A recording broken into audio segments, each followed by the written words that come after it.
Hey guys, welcome to my channel. I am Ekta and today we will study chapter 2 of Biology NCERT class 12 Sexual Reproduction in Flowering Plants.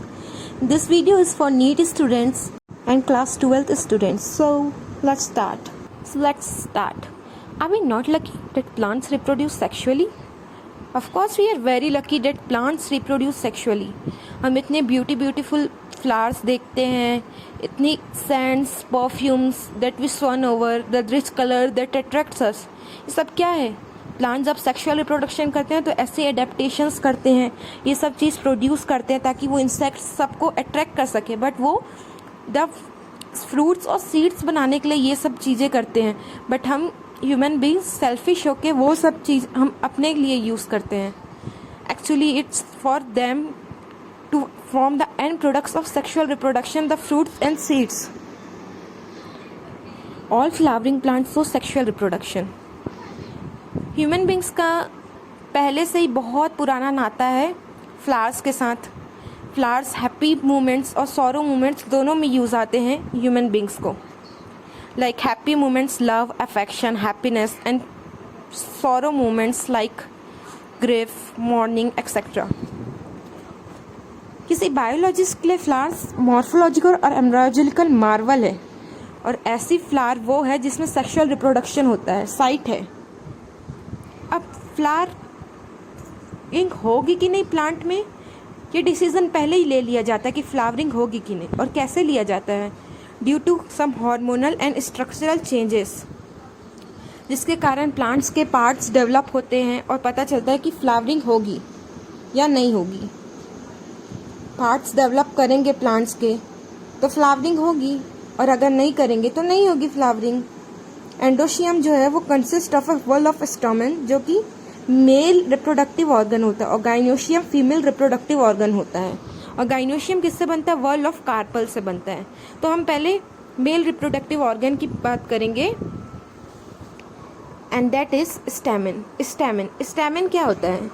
Stamen filament और anther से बनता है. Stamen जो रहता है the long और slender stock called filament, और जो टर्मिनली जनरली बाइलोब स्ट्रक्चर होता है एंथर, उससे बनता है. एक चीज याद रखना, जो प्रोक्सिमल एंड होता है ना फिलामेंट का, वो किससे अटैच होता है? थैलेमस या पेटल ऑफ द फ्लावर. और स्टैमेन जो रहते हैं उसके नंबर और साइज, मीन साइज बोले तो लेंथ, वो वेरिएबल होती है डिफरेंट स्पीसीज के प्लांट्स में. ओके अब देखिए, कोई टिपिकल एंजियोस्पर्म लेंगे हम तो उसका जो एंथर होता है वो बाइलोब्ड होता है. उसमें 2 थीसा होते हैं, इसलिए इसको डाइथीशियस बोलते हैं. और हर एक थीसा में 2 माइक्रोस्पोरेंजियम होते हैं. एक लॉन्गिट्यूडनल ग्रूव होता है जो लेंथ वाइज थीसा को सेपरेट करता है. Okay bilobe nature of an anther is very distinct in transverse section of the anther. Anther 4 sided tetragonal structure है, जिसमें 4 माइक्रोस्पोरेंजिया हर कॉर्नर में लोकेटेड है. एक लोब में 2 है और एक लोब में 2 है, मतलब हर कॉर्नर में एक माइक्रोस्पोरेंजिया है, टोटल 4. ठीक है, एंथर इज बाइलोब्ड. माइक्रोस्पोरेंजिया जो है वो क्या बनाता है? डेवलप करता है और पोलन सेक्स बनाता है. दे एक्सटेंड लॉन्गिट्यूडनली और through the length of the anther and are packed with pollen grains. Okay क्या होता है? माइक्रोस्पोरेंजिया का हम स्ट्रक्चर देखेंगे तो वो माइक्रोस्पोरेंजिया जो है वो आउटलाइन में सर्कुलर दिखता है. वो 4 लेयर से बनता है. फर्स्ट जो रहता है आउटर एपिडर्मिस, फिर एंडोथीशियम, फिर मिडिल लेयर, फिर टेपिटम. एपिडर्मिस, एंडोथीशियम और मिडिल लेयर क्या करता है? प्रोटेक्शन का काम करता है और डिहाइसेंस ऑफ एंथर में हेल्प करता है टू रिलीज द पोलन. और जो इनर मोस्ट लेयर रहती है जिसको टेपिटम बोलते हैं, जो पोलन ग्रेन को नरिशमेंट प्रोवाइड करती है. जो सेल होता है टेपिटम का, उसमें साइटोप्लाज्म होता है, डेंस साइटोप्लाज्म, और एक से ज्यादा न्यूक्लियस होता है. जब एंथर यंग होता है ना तो उसमें मीन्स देखो, कोई एंथर जैसे यंग है, ठीक है, उसमें क्या होता है? जो group of compactly arrange same type के सेल्स जो रहते हैं वो स्पोरेंजियस टिश्यू बनाते हैं, जो हर माइक्रोस्पोरेंजियम के सेंटर में होता है. ठीक है, जैसे जैसे एंथर डेवलप करता है, जो स्पंजस टिश्यू के जो सेल्स हैं वो मियोटिक डिवीजन करते हैं और माइक्रोस्पोर टेट्राड बनाते हैं, और उसी प्रोसेस को माइक्रोस्पोरोजेनेसिस बोलते हैं. क्या बोलते हैं? Microsporogenesis. The process of formation of microspore from pollen mother cell through meiosis is called microsporogenesis. Okay? अब माइक्रोस्पोर मदर सेल जो है वो एक पोटेंशियल पोलन है, ठीक है। मीन्स स्पोरेंजियस टिश्यू का जो हर एक सेल है वो हर एक सेल एक माइक्रोस्पोर टेट्राड को गिव राइज कर सकता है, ठीक है। Each one is a potential pollen और पोलन मदर सेल। ओके, ना माइक्रोस्पोर जो बन जाते हैं ना वो माइक्रोस्पोर टेट्राड के फॉर्म में होते हैं। जैसे जैसे एंथर मैच्योर और डिहाइड्रेट होता है ना, माइक्रोस्पोर जो रहते हैं वो एक दूसरे से अलग होते हैं और पोलन ग्रेन्स में डेवलप हो जाते हैं, ठीक है। और हर माइक्रोस्पोरेंजियम के अंदर थाउजेंड्स ऑफ माइक्रोस्पोर या बोल सकते हैं पोलन ग्रेन्स फॉर्म होते हैं, जो कि एंथर जब डिहाइसेंस होता है तो वो रिलीज होते हैं। अब पोलन ग्रेन के बारे में बात करते हैं हम। पोलन ग्रेन जो है वो फीमेल नहीं, सॉरी, द पोलन ग्रेन जो है वो मेल गैमेटोफाइट होता है। ओके, पोलन ग्रेन की साइज, शेप्स, कलर, डिजाइंस, जो पोलन ग्रेन है डिफरेंट स्पीसीज की डिफरेंट होगी। पोलन ग्रेन जो रहता है वो जनरली स्फेरिकल स्ट्रक्चर होता है, उसका डायमीटर 25 से 50 माइक्रोमीटर होता है। पोलन ग्रेन 2 लेयर से बनता है, एक आउटर लेयर एक्साइन और एक इनर लेयर इंटाइन। एक्साइन जो है वो स्पोरोपोलेनिन से बनता है। स्पोरोपोलेनिन मतलब one of the most resistant organic material known है। ओके, उसको क्यों बोल रहा है, ऐसा क्यों बोला जा रहा है मोस्ट रेजिस्टेंट? क्योंकि वो high temperature, high strong acid, strong base को भी मतलब रेजिस्ट कर लेता है। कोई ऐसा एंजाइम अभी तक पाया नहीं गया है जो स्पोरोपोलेनिन को रेजिस्ट कर पाए। पोलन ग्रेन एक्सिन जो है, पोलन ग्रेन की जो आउटर लेयर है उसमें अपर्चर होता है जिसको जर्म पोर बोलते हैं, जहां पर स्पोरोपोलेनिन नहीं होता है। पोलन ग्रेन्स जो है वो हम उसको फॉसिल्स की तरह प्रिजर्व कर सकते हैं क्योंकि उसमें स्पोरोपोलेनिन होता है, ठीक है। एक्साइन के भी बहुत सारे डिफरेंट पैटर्न्स और डिजाइन होते हैं। जो इनर वॉल होती है पोलन ग्रेन की उसको इंटाइन बोलते हैं। वो पतली और कंटिन्यूअस लेयर होती है जो सेल्यूलोज और पैक्टिन से बनती है। जो पोलन ग्रेन का साइटोप्लाज्म है वो किससे सराउंडेड होता है? प्लाज्मा मेम्ब्रेन से। जब पोलन ग्रेन मैच्योर होता है तो उसमें 2 सेल होते हैं, वेजिटेटिव और जनरेटिव सेल। वेजिटेटिव सेल जो होता है वो बड़ा होता है, उसमें बहुत सारा खाना रिजर्व होता है और उसमें लार्ज इरेगुलरली शेप्ड न्यूक्लियस होता है। और जनरेटिव सेल फ्लोट करता है साइटोप्लाज्म में वेजिटेटिव सेल के। जनरेटिव सेल जो रहता है वो स्पिंडल शेप का होता है, उसमें डेंस साइटोप्लाज्म और न्यूक्लियस होता है।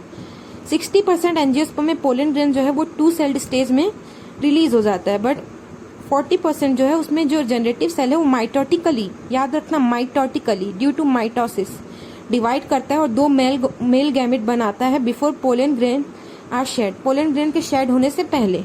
Pollen grain also causes allergy like asthma and bronchitis. Parthenium और कैरोट जिसको इंडिया लेके आया था इम्पोर्टेड वीट के साथ, वो पोलन एलर्जी कॉज किया था। ओके, पोलन ग्रेन्स में न्यूट्रिएंट्स होता है। अब तो फैशन बन गया है कि पोलन टैबलेट्स को फूड सप्लीमेंट्स की तरह लें। वेस्टर्न कंट्रीज में तो large number of pollen products, syrups, tablets के फॉर्म में मिलते हैं। पोलन कंजप्शन जो है वो परफॉर्मेंस ऑफ एथलीट्स और रेस हॉर्सेस को बढ़ाती है, बट यू नो ना इट इज़ रॉन्ग। अब पोलन ग्रेन की वायबिलिटी जो रहती है वो वेरिएबल पीरियड की होती है, लाइक वो डिपेंड भी करती है रिलेटिव टेम्परेचर और ह्यूमिडिटी पे। जैसे राइस और वीट में देखे जाएं तो वो 30 मिनट में अपनी वायबिलिटी खो देती है, बट रोजेसी, लेग्यूमिनेसी और सोलेनेसी फैमिली में वो मंथ्स तक अपनी वायबिलिटी रखती है। हम डिफरेंट स्पीसीज की पोलन ग्रेन्स को लिक्विड नाइट्रोजन में -196 डिग्री सेल्सियस में स्टोर कर सकते हैं फॉर ईयर्स। जैसे कि हम सीड बैंक्स होते हैं वैसे ही पोलन बैंक्स भी हम जैसे कि बना सकते हैं, like in crop breeding programs we use seed banks. So now we will come to the topic gynoecium. Gynoecium represent the female reproductive part of the flower. Gynoecium consists of a single pistil, then it is called monocarpellary. If it consists of a more than one pistil, then it called multicarpellary. अगर एक से ज़्यादा pistil होगा तो उसको syncarpous बोलेंगे और वो जुड़ा रहेगा, और अगर पिस्टिल एक से ज़्यादा होगा बट फ्री होगा तो उसको एपोकार्पस बोलेंगे। अब पिस्टिल 3 पार्ट से बनता है, stigma, style and ovary. Stigma जो रहता है वो लैंडिंग प्लेटफॉर्म की तरह पोलन ग्रेन की तरह काम करता है, और स्टाइल जो है वो elongated slender part beneath the stigma होता है, और जो बेसल पार्ट होता है वो ओवरी होता है। ओवरी के अंदर ओवरियन कैविटी जिसको लॉक्यूल भी बोलते हैं, प्लेसेंटा भी ओवरी के अंदर होता है ओविरियन कैविटी में, ठीक है। प्लेसेंटा से अराइज होता है मेगास्पोरेंजिया, जिसको हम ओव्यूल्स भी बोलते हैं। अब नंबर ऑफ ओव्यूल्स भी डिफर करते हैं, किसी में एक होता है जैसे वीट, पैडी, मैंगो, और किसी में एक से ज्यादा होता है जैसे पपाया, वाटरमेलन, ऑर्चिड्स, ठीक है। अब हम पढ़ते हैं मेगास्पोरेंजियन ओव्यूल के बारे में। अब ओव्यूल किससे अराइज करता है? ओव्यूल जो रहता है वो प्लेसेंटा से अटैच होता है bye means of A stock, ठीक है, जिसको फ्यूनिकल भी बोलते हैं। फ्यूनिकल जो है वो ओव्यूल से अटैच होता है through a junction called hilum. Means hilum represent the junction between the ovule and funicle. अब एक ओव्यूल जो है वो प्रोटेक्टिव कवरिंग से एनसर्कल होता है, जैसे उसको इंट्यूगमेंट्स बोलते हैं। इंट्यूगमेंट्स जो रहता है वो न्यूसेलस को एनसर्कल करता है, बस एक जगह को छोड़ता है, उसको बोलते हैं माइक्रोपाइल। और माइक्रोपाइल का अपोजिट एंड जो रहता है उसको चैलेजल एंड बोलते हैं, जो कि बेसल पार्ट होता है ओव्यूल का। अब इंट्यूगमेंट जो रहता है उसके अंदर मास ऑफ सेल होता है, जिसको न्यूसेलस बोलते हैं। जो न्यूसेलस का सेल्स होता है उसमें अबंडेंट फूड रिजर्व मटेरियल होता है। न्यूसेलस में एम्ब्रायो सैक होता है या फीमेल गैमेटोफाइट होता है, okay. Ovule generally have a single embryo sac form from a megaspore. अब मेगास्पोरोजेनेसिस क्या होता है? The process of formation of megaspore from the megaspore mother cell is called megasporogenesis. Okay guys, thank you. This was part 1. I will upload